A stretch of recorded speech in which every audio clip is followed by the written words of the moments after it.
Hello hello la team Tarmac, c'est Queenie et vous êtes dans Lockdown, votre émission spéciale confinement. Et aujourd'hui on va parler du port du masque.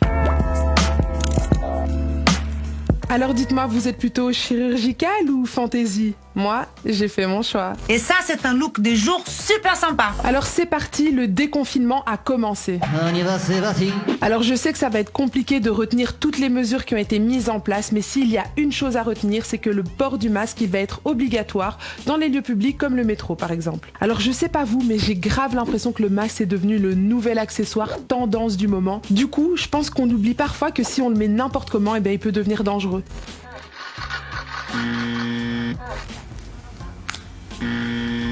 Alors on va essayer de voir ensemble comment le porter correctement et éviter de se faire contaminer. Déjà la première chose à faire avant de porter ton masque, c'est de bien te laver les mains. Donc tu passes bien entre les doigts, derrière, etc. pour éviter de contaminer ton masque. Ensuite, tu prends ton masque avec tes mains bien propres et bien décontaminées par les élastiques. La première étape va être de voir si ton masque est dans le bon sens.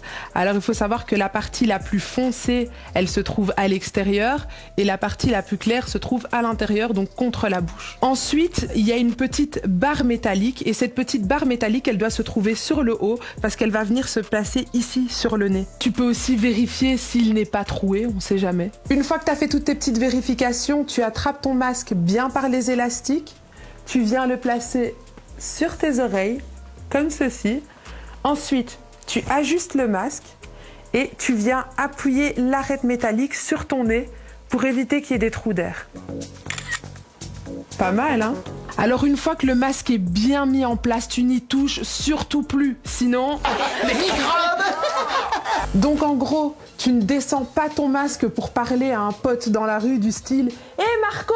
Ah oui, petit rappel juste comme ça, au cas où, le masque, ben, c'est pas un collier. Donc le porter sur le menton comme ça, ben, c'est... Coronavirus! Coronavirus! Et là vous allez me dire « Et comment je fais si j'ai soif et que je veux boire un coup ?» Il me faut de l'eau!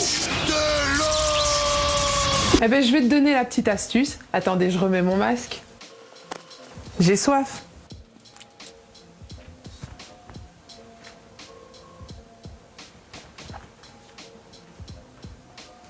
Et je ne l'ai pas touché. Bon, maintenant qu'on a vu comment porter le masque correctement, il va aussi falloir voir comment l'enlever correctement. Je sais, c'est relou, mais bon. Déjà, avant de l'enlever, comme tu viens de dehors, je vais pas te la prendre, tu te laves les mains. Alors je sais qu'une fois que ton masque il est là sur le visage, t'as grave envie de l'attraper comme ça pour le retirer, mais s'il te plaît, ne fais surtout pas ça. Non. Parce qu'en fait, toutes les petites gouttelettes de contamination, elles se retrouvent sur cette zone. Donc si tu viens le toucher comme ça, eh ben, tu vas de nouveau te contaminer les mains. En gros, cette zone, c'est pas touche. Ce qu'il faut, en fait, c'est de l'attraper par les élastiques, de le retirer et puis le jeter. Je vous montre. Comme ceci. Hop. Et puis poubelle. Et si ton choix s'est porté sur un réutilisable comme celui-ci, eh ben tu le mets à laver. Pas question de le reporter demain. Bon, j'en ai fini avec ma petite leçon du jour et s'il y a une chose que vous devez retenir, c'est que le masque, il n'est pas magique.